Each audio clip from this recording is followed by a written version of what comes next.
one time in particular during an Ironman, you crashed on your bike, Yes. right? Yes. And I remember thinking, oh no, it was a big deal crash too, thinking that you were done possibly with doing these, but you surprised us all. Well, maybe it wasn't a surprise because it's Katie, but you were not done. You got back on that bike. Tell us a little bit about that experience of resiliency, because that was truly amazing. Well, on that one, You had a lot of fears and a lot of things to hold you back, but you didn't. well, I shattered my clavicle and wrecked my acromion. So when I went to get back on the bike, I couldn't lift my arm up onto my aero bars. The fact that you even tried, that Yes. was crazy. And someone there said, "Oh, this is easy." Well, just because I was only 20 miles into the bike, and he said, "Oh, we'll just tape your arm to the bike." And I was like, "That's a great idea," because I've done all this training. I put so much time into it. You don't just like willy nilly quit an Ironman. It's like you have trained to be to this point, and you want to finish it out. That's a great idea. Yeah, That's like, yeah.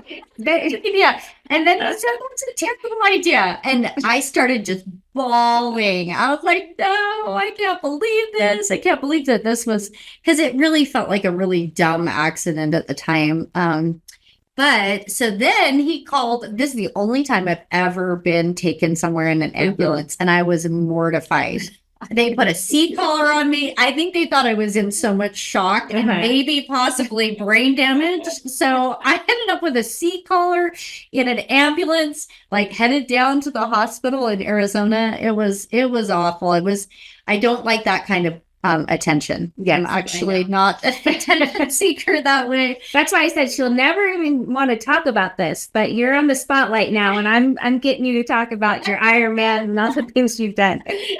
So I was determined to go back and redeem myself. It was interesting too, because I remember being in the hospital and actually kind of being relieved at the time, because I was really so driven. It had become almost like this bigger than myself. Like you get to a point Like where an addiction almost, really. completely. Yeah. And I hate to use that word when it's something that actually is good, because I mean, please, we could all be addicted to exercise, but it was kind of almost taking away. I've always had a hard time with balance. I get committed to things, and I see that I can go further and I can do more and I can be better. And, at the time, there were other things that needed my attention. And so I remember laying there, and